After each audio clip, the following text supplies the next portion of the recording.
Today we're talking about a skill that's almost disappeared from popular music. Not songwriting, not musicianship, not even romance. What I'm talking about is innuendo. What I've always loved are songs that make you lean in a little closer, the songs that trust you, the songs that assume you're smart enough to figure out what's really being said. For a long time, artists didn't have the option to simply spell everything out. Radio stations had standards, television networks had standards, and if you wanted to get something past the gatekeepers, you had to be creative. You had to imply instead of explain, suggest instead of announce. You had to find a way to communicate the message without saying the message. And in the process, songwriters developed a kind of secret language, a wink, a nod, a phrase that meant one thing on paper and something entirely different when it reached your ears. The songs tonight weren't trying to fool you. They were inviting you in to participate. And honestly, I think that's what made them so much fun, because the real meaning lived somewhere between the lines. I'm Christopher, and welcome back to Order the Pie, the podcast where music history, the stories behind the songs, and a little something in your glass all come together.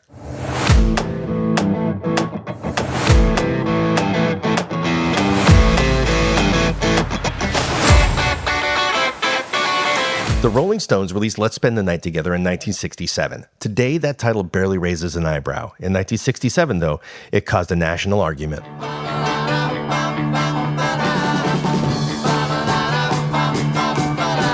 The song only reached number 55 on the Billboard Hot 100, but not because people didn't like it, because a lot of stations wouldn't touch it. Don't you worry about what's on your mind, oh man.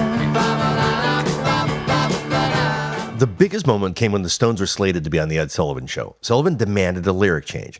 The band could not sing Let's Spend the Night Together. Instead, Mick Jagger was instructed to sing Let's Spend Some Time Together.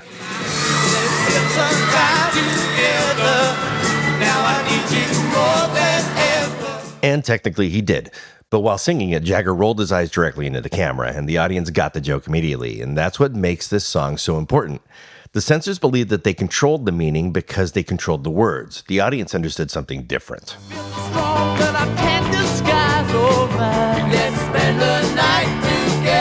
On television, changing night to time didn't change the message. Everybody knew exactly what the song meant. The censors controlled the words. The audience controlled the meaning.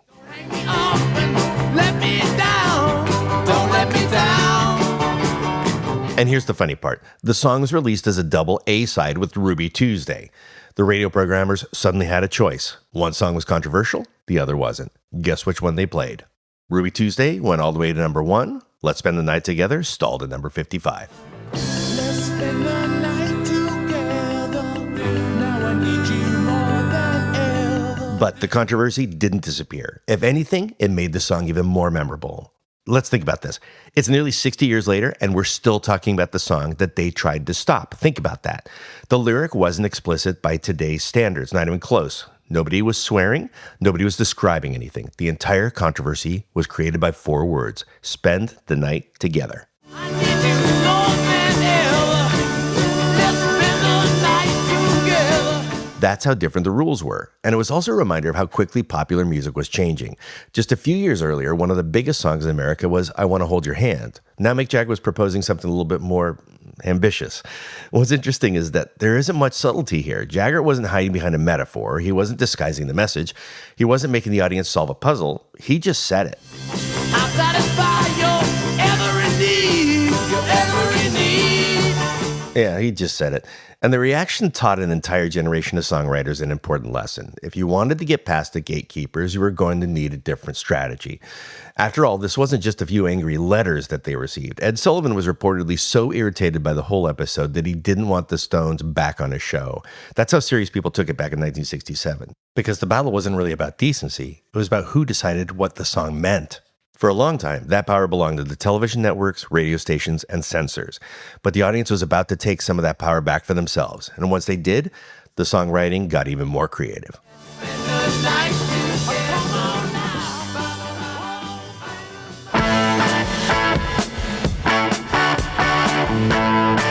5 years later, the game got smarter. Released in 1972, Go All the Way by the Raspberries climbed to number 5 on the Billboard Hot 100.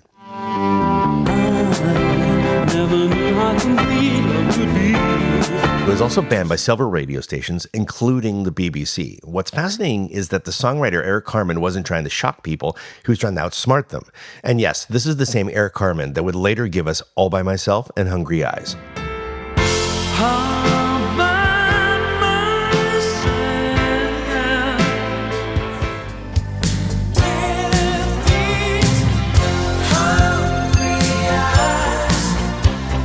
Years later, Carmen explained that he wanted to write a lyric that teenagers would instantly understand while making it difficult for authority figures to prove exactly what he meant. So he flipped the script. Instead of a guy pursuing the girl becomes the aggressor. She's the one saying, "Baby, please go all the way." Carmen later admitted that making the girl the initiator made him appear a little more innocent. Baby, please go. But he had another trick. He once described it this way, and I quote, "Let's start it out like The Who, but when we get to the questionable part, we'll do it like choir boys, and maybe they won't notice." And that's exactly what happened. The guitars are loud, the energy is aggressive, and when the chorus arrives wrapped in sweet harmonies and angelic vocals, it's camouflage. Not because the audience couldn't understand it, because the audience already understood it. The camouflage was for the gatekeepers. The audience was already in on the joke.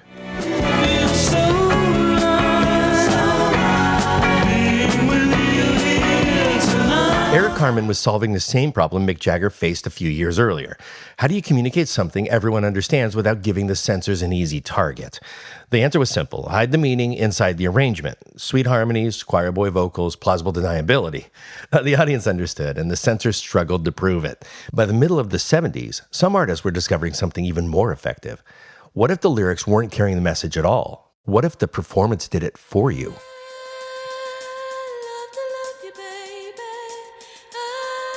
Donna Summer's "Love to Love You Baby" reached number 2 on the Billboard Hot 100 in 1975.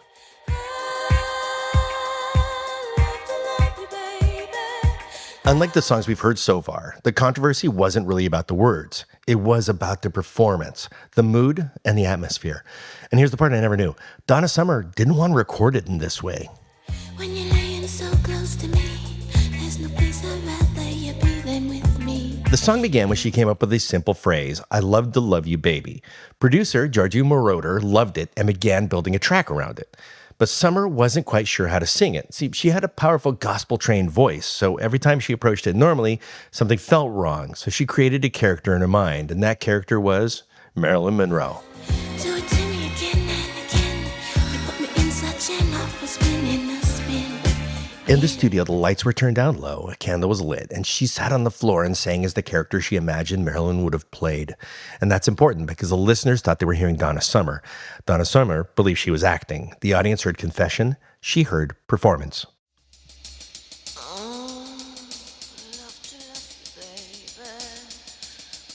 In fact, she later said that she never wanted the song released. She thought it was too sensual, and obviously it was. She hoped somebody else would record it. Instead, while she was recovering from a serious illness, Casablanca Records founder Neil Bogart heard the recording and released it anyways. When she returned home, people were already talking about a song that she didn't even realize had become a hit.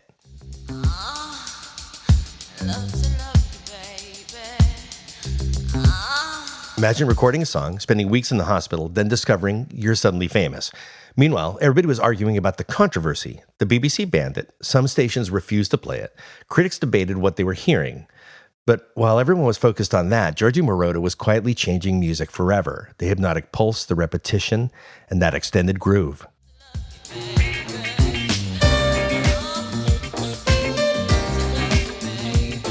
The final version reached nearly 17 minutes. And while listeners debated the scandal, Moroder was helping invent modern dance music.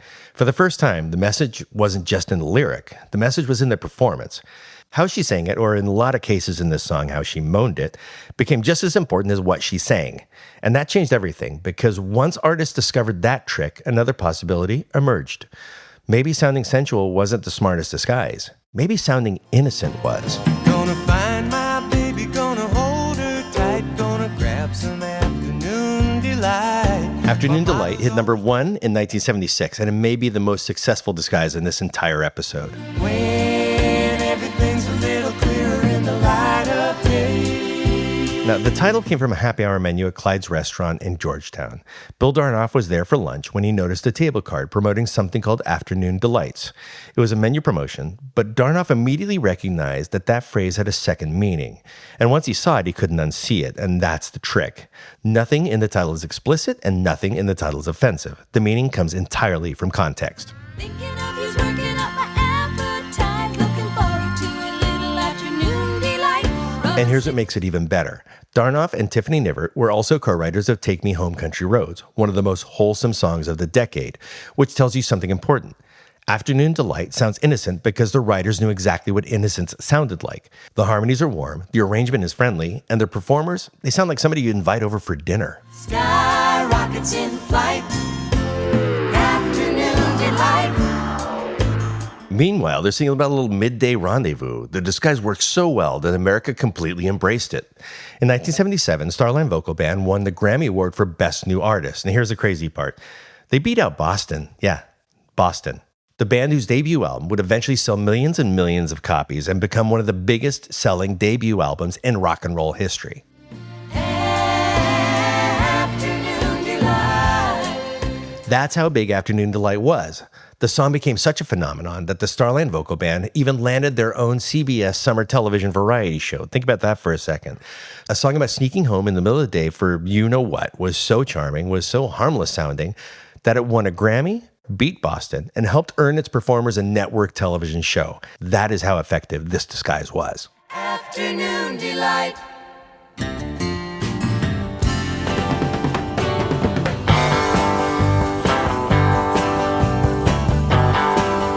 Now, of course, not everybody wanted to hide quite that much.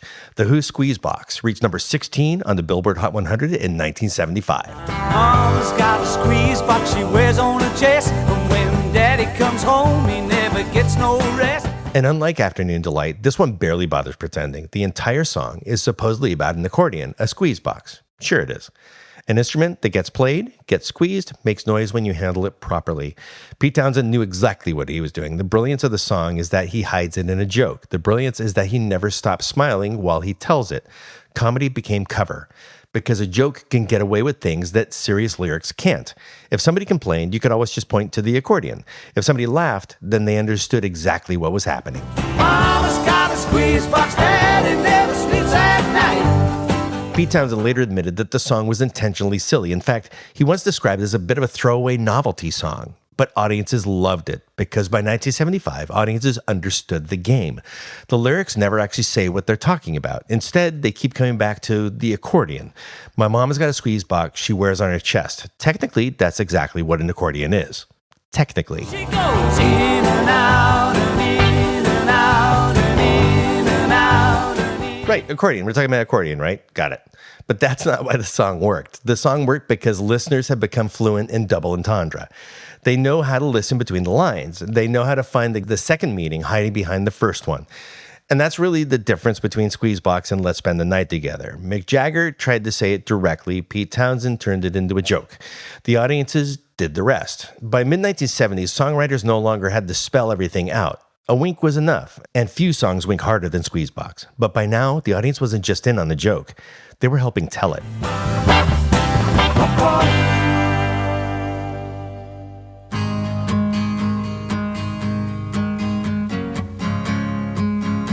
And then Bob Seger took the whole idea somewhere else. Night Moves reached number 4 on the Billboard Hot 100 and became the first top 10 hit of his career. I was a little too tall, could've used a few pounds. Tight pants points. On the surface, this may be the most sensual song we've talked about all night. The backseat of a 60s Chevy, the cornfields, the summer nights. Nobody listening to Night Moves is confused about what's happening in that backseat. Seeger simply trusts the audience to connect the dots themselves. And points all her own, sitting way up high. One of the most memorable descriptions comes early on, and he never explains the image. He doesn't need to. A few carefully chosen words from a 19-year-old boy's perspective tell you everything you need to know. And that's the beauty of the lyric. It trusts the listener, and then he moves on, just like memories do. Out past the cornfields where the woods got heavy. Out in the back seat of my 60 Chevy. And that's enough. The listener does the rest. But what's interesting is that the song really isn't about seduction. It's about memory. It's about looking back. It's about understanding youth through the lens of age. The inspiration came from Bob Seger's own teenage years in Michigan. He later said that the song was inspired by a relationship he had when he was 19 with a girl that was a year older than he was. Working on a night moves. Trying to make some front page driving news. Years later, after seeing the movie American Graffiti, those memories came flooding back. Seeger walked out of the theater thinking, I've got a story to tell too. And that's where Night Moves comes from. In the sweet summertime. The song is full of desire, but it's also full of nostalgia. The older seeker isn't bragging, he's remembering, and memory has a way of softening the edges. By the final verse, this song really isn't about relationships anymore, it's about time. Ain't it funny how the night moves when you just don't seem to have as much to lose? Suddenly, Night Moves means something different. It isn't about what's happening in the back seat. It's about how quickly life passes, how youth disappears, how memories sneak up on you when you least expect them. The summer of the song slowly gives way to autumn. The excitement of youth gives way to reflection.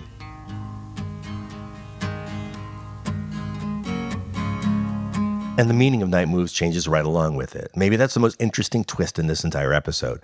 The innuendo isn't there to hide something from the audience. It's there because that's how memory works. We remember moments, images, feelings, not explanations. And that's what makes Night Moves less a song about what's happening and more like a song about remembering it. I remember.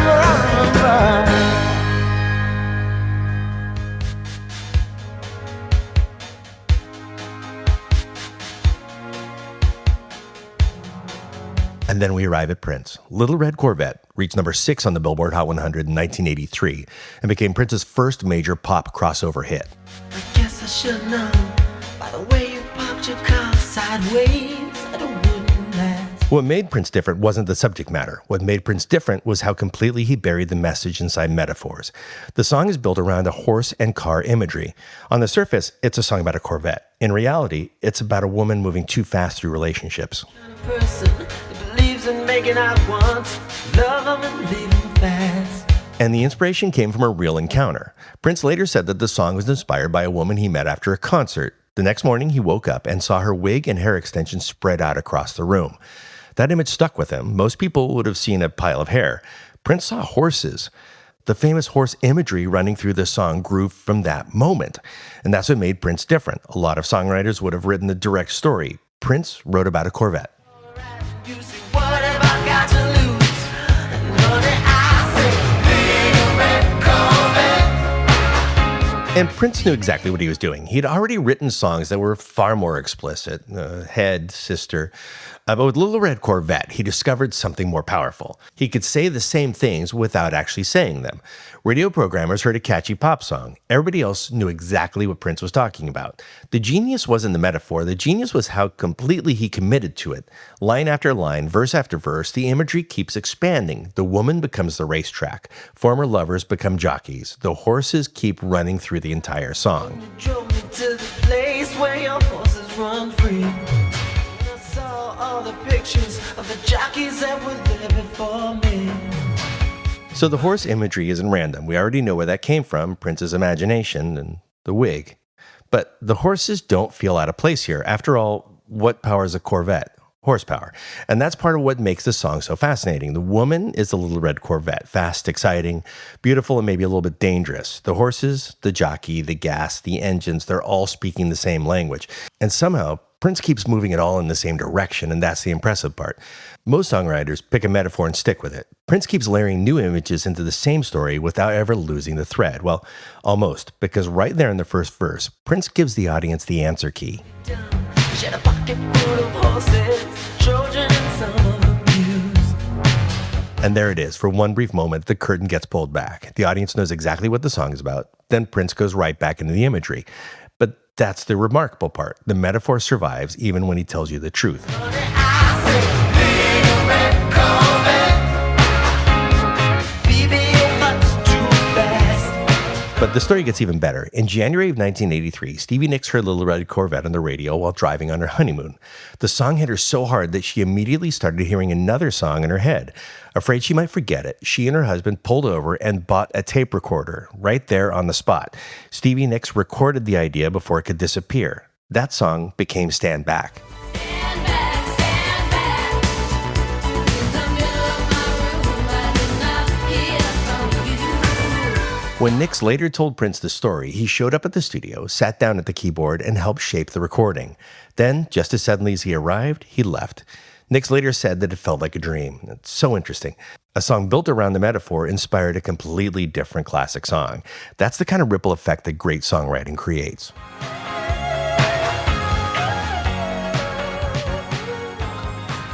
And that's where this journey ends. The Rolling Stones challenged the gatekeepers. Eric Carmen disguised the message. Donna Summer moved the message into performance. The Starman vocal band wrapped it up in innocence. Pete Townsend hid it inside a joke. Bob Seger turned it into a memory. And Prince turned it into art. Not by hiding the meaning, but by making the meaning more interesting to uncover. Maybe that's what makes Prince the perfect place to end this, because just 1 year later, he'd released the song Darling Nikki, a song so direct that would help spark the PMRC hearings and the parental warning labels that followed. In other words, Prince understood both games. He knew when to hide the meaning and knew exactly when not to. But we're going to save that song for another day.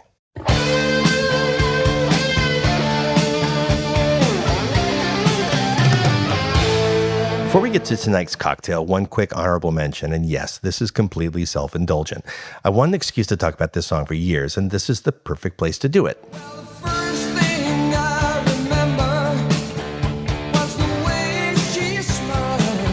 In the early 80s, Canadian rock band April Wine released a song built around one of the simplest ideas imaginable, a guy looking for a girl. That's it, at least on the surface. She was dressed to kill in her 5-inch heels, her painted on satin pants. The song became a hit in Canada and later found an audience on rock radio throughout North America. Lead singer looking for the girl of his dreams, where could Kay be? They had us right up until the chorus.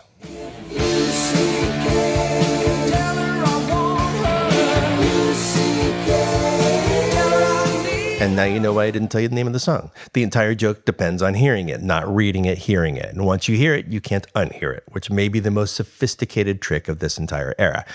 The songwriter never says the word, the audience hears it in their own head.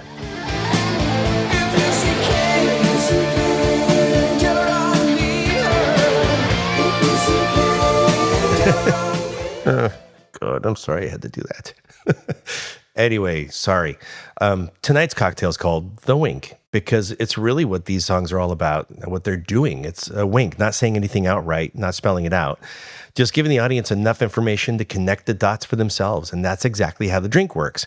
At first, it seems bright, friendly, harmless. You get tequila, passion fruit, citrus, everything feels smooth and straightforward. Then a few moments later, something else starts to appear. It's a little heat. Not enough to take over, not enough to announce itself, just enough to let you know that there was something else going on beneath the surface of the whole time. Kind of like every song we talked about tonight. Now, here's how you make it. 1.5 ounces of silver tequila, 1/2 ounce of Aperol, 1/2 ounce of Chinola passion fruit liqueur, 3/4 ounce of fresh lime juice, 1/2 ounce of simple syrup, and then 1 to 3 dashes of hot sauce. Now, I like just Tabasco, and I use 3 dashes, but that's up to you. You're going to shake that with ice and strain into a chilled coupe glass, garnished with a lime wedge. The sweetness gets your attention. The heat gets the last word, just like the best double entendres. The songs we talked about tonight weren't trying to fool anybody. They were just inviting us to participate. They all understood something that great songwriters have always known. Sometimes the most powerful words in the song are the ones that never get sung. The audience supplies them. And that's where the magic happens. Maybe that's why these songs still work. They leave a little room for the listener, a little room for imagination, and a little room between the lines. Until next time, here's the loud riffs, quiet sips, and the stories in between.